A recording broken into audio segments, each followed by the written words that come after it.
ce qui concerne les aliments non cachers, il y a une différence. Il y a certains aliments qui sont non seulement interdits à la consommation, mais aussi interdits au profit. Par exemple, du Hametz pendant Pessah. Par exemple, du vin de Goïm, ou un vin qu'un juif non pratiquant a touché. Par exemple, la orla, des fruits qui proviennent d'un arbre qui a été planté il y a moins de 3 ans. Tous ces interdits-là, et d'autres encore dans la Torah, sont interdits be'ana'a, ça veut dire du profit.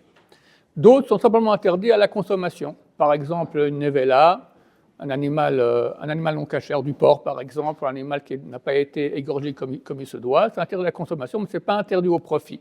Je peux par exemple le vendre à un goy et profiter de l'argent.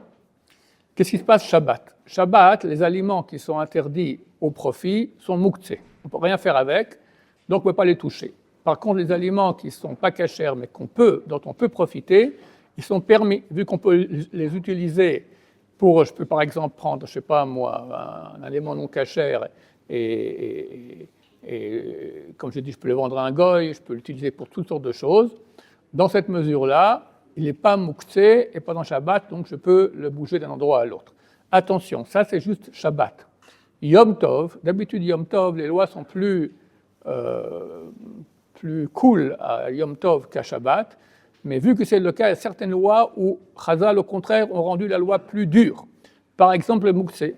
Un muktzeh maintenant qui est interdit à la consommation, mais pas au profit, à Yom Tov, il est oui muktzeh, contrairement à Shabbat. Donc là, on ne pourra pas le toucher. Baruch Adonai, l'olam, amen va amen, bonne journée.